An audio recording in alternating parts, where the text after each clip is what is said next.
Dan pemirsa, untuk membahasnya kami sudah terhubung dengan Equity Research MNC Sekuritas, Christian Sitorus. Halo, apa kabar Mas Kris? Halo, selamat sore. Baik, Mas. Ya, selamat sore Mas Kris. IHSG memang ditutup hijau hari ini. Pemerintah kompak menyatakan fundamental ekonomi kita sangat solid, didukung rating S&P. Tapi faktanya investor asing justru mencetak net sell nyaris 900 miliar rupiah. Dan yang dibuang adalah saham-saham penopang indeks. Mengapa Mas? Asing seolah terus buang barang dari pasar kita. Oke, mungkin kalau misalnya kita lihat ya, hari ini indeks tadi menutup tipis di 0,04%. Tadi didorong sama sektor basic industry itu 0,76 dan juga properti itu di 0,57. Nah, sebenarnya kita juga melihat kalau misalnya kita kalkulate lagi, investor asing itu membuka net sell di 153 bio gitu kan. Nah, terutama pada saham-saham yang market cap-nya cukup besar lah dan menjadi salah satu penopang indeks. Nah, ini menunjukkan bahwa keputusan investor asing saat ini belum sepenuhnya didorong oleh fundamental ekonomi domestik yang cukup kuat di Indonesia. Namun sebenarnya lebih dipengaruhi oleh strategi untuk mereka melakukan alokasi aset. Karena di tengah ketidakpastian global ya, karena kan di saat ini kan masih kemarin ada US strike Iran lagi, terus kemudian oil price jam ke 85 itu juga memberikan ketidakpastian global gitu ya. Investor asing juga masih melakukan rebalancing nih ke aset yang dianggap lebih aman meskipun Indonesia tetap mempertahankan peringkat kredit investment ya dari S&P. Artinya fundamental ekonomi yang cukup solid memang menjadi penopang jangka panjang untuk kedepannya. Namun dalam jangka pendek arus dana asing ini masih sangat dipengaruhi oleh sentimen global, khususnya nilai tukar rupiah kita yang masih berada di atas 18.000. Ya, DPR menyoroti perbankan kita khususnya Himbara sangat sehat dan rajin bagi dividen. Tapi ironisnya saham yang paling banyak dilego asing hari ini justru perbankan raksasa. Apa sebenarnya Mas Kris yang terjadi dalam perdagangan kali ini? Oke, kalau misalnya kita lihat hari ini sektor perbankan itu menjadi salah satu pelemah ya, menjadi salah satu pelemah di mana sektor ini mencatatkan sebentar minus 0,41%. Sektor perbankan overall kita masih melihat secara fundamental ini masih cukup kuat ya dengan rasio permodalan yang cukup tinggi, kualitas aset yang masih terjaga dan juga kemampuan membagikan dividen yang cukup konsisten.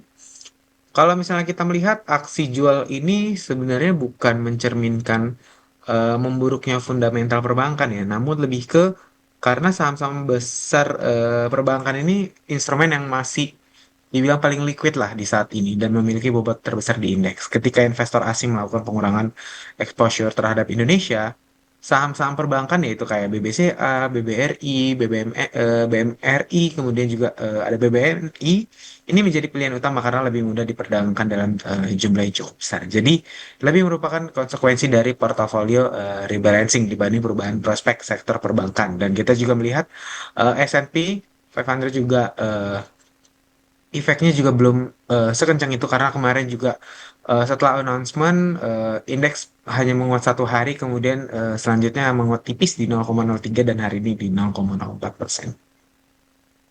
Ya, Bursa Efek baru saja memasukkan 37 saham ke daftar kepemilikan sangat terkonsentrasi. Ini dilakukan setelah adanya semacam teguran dari indeks global MSCI terkait struktur pasar kita yang rentan disetir segelintir pihak.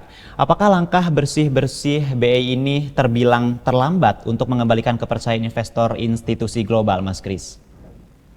Oke, langkah bursa itu masukkan 37 saham ke daftar Asia atau High Concentration List ya. Ini kan merupakan langkah yang cukup positif untuk meningkatkan kualitas pasar dan juga tata kelola. Namun kalau misalnya kita melihat ya, untuk mengembalikan kepercayaan investor, khususnya institusi global, ini tentu tidak bisa dilakukan hanya dengan satu kebijakan pemerintah saja. Investor global juga saat ini masih melihat konsistensi dari implementasi regulasi yang kemarin udah ada di announcement dari bursa, kemudian juga transparansi data yang diberikan oleh bursa, kemudian juga perlindungan investornya terhadap saham-saham yang eh, bisa tiba-tiba ARA, bisa tiba-tiba ARB, kemudian juga ada peningkatan dari market accessibility secara menyeluruh. Nah, Jadi kalau misalnya kita melihat langkah ini memang diperlukan dan menjadi sinyal bahwa regulator Indonesia saat ini sudah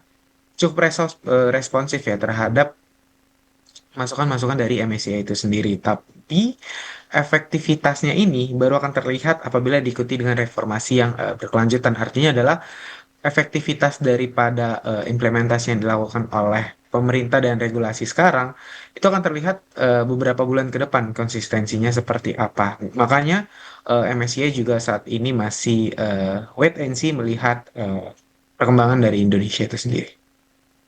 Ya, rupiah hari ini tampil paling perkasa di Asia. The Fed juga diprediksi makin dovish karena inflasi Amerika Serikat melanda. Di atas kertas ini harusnya jadi bensin super mas buat IHSG, tapi transaksi harian kita masih lesu di angka 11 triliun rupiah. Apakah ini pertanda bahwa pasar kita sedang mengalami krisis likuiditas, di mana uangnya ada di instrumen lain tapi tidak masuk ke saham, Mas Kris? Oke, kalau misalnya kita lihat tadi saya baru baru cek hari ini rupiah mencoba untuk menguat ke level 18.060 kalau nggak salah tadi.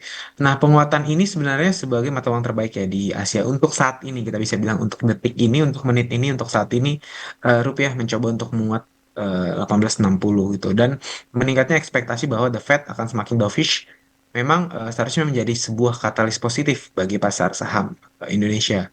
Namun kondisi saat ini belum dapat dikatakan sebagai krisis likuiditas ya, melainkan lebih mencerminkan sikap wait and see, di mana investor masih menunggu nih eh, kepastian terkait dengan arah kebijakan pemerintah ini seperti apa. Terus juga perkembangan reformasi pasca review MSCI kemarin seperti apa. Kemudian juga setelah announcement dari S&P itu seperti apa. Serta kita juga melihat outflow daripada foreign outflow ini sendiri sih. Selain itu juga sebagian dana kita melihat masih mengalir ke instrumen yang menawarkan return yang lebih pasti seperti obligasi, deposito maupun pasar uang sehingga minat terhadap saham belum sepenuhnya bisa dibilang belum sepenuhnya pulih. Dan juga kita melihat waktu itu sebelum adanya rally IPO ya, ada 6 IPO dan saat ini juga investor sudah mulai menarik kembali dari saham-saham dan masuk ke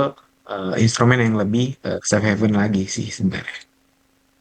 Ya, dengan kondisi asing yang terus keluar dari saham blue chips dan volatilitas IHSG yang masih tinggi, apa sebenarnya Mas Kris langkah paling rasional untuk investor retail saat ini? Apakah ini saatnya serok bawah, mumpung saham perbankan di diskon asing, atau justru lebih baik cash is king dan menjauh dulu dari pasar, Mas?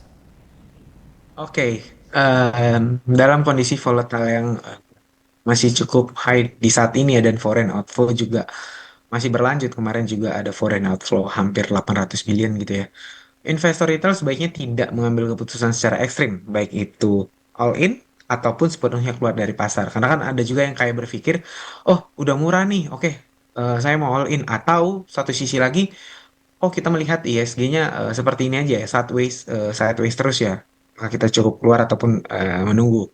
Kalau misalnya menurut saya, strategi yang lebih rasional adalah melakukan accumulation secara bertahap pada saham-saham blue chips dengan fundamental yang cukup kuat, terutama apabila valuasinya sudah mulai lebih menarik akibat dari tekanan jual asing. Itu bisa dilihat dari baik itu dari sektor perbankan ataupun sektor energi dan properti. Nah, namun akumulasi sebaiknya dilakukan secara bertahap ya tadi ya.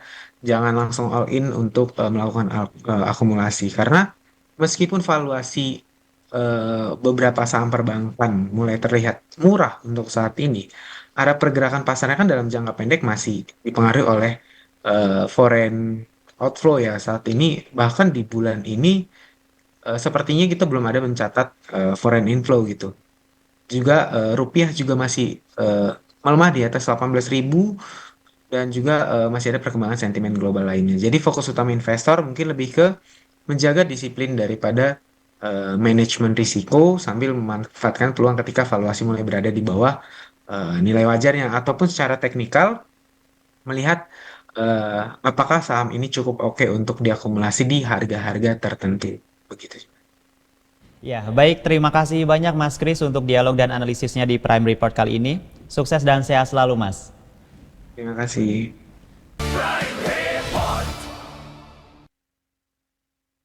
yang didukung oleh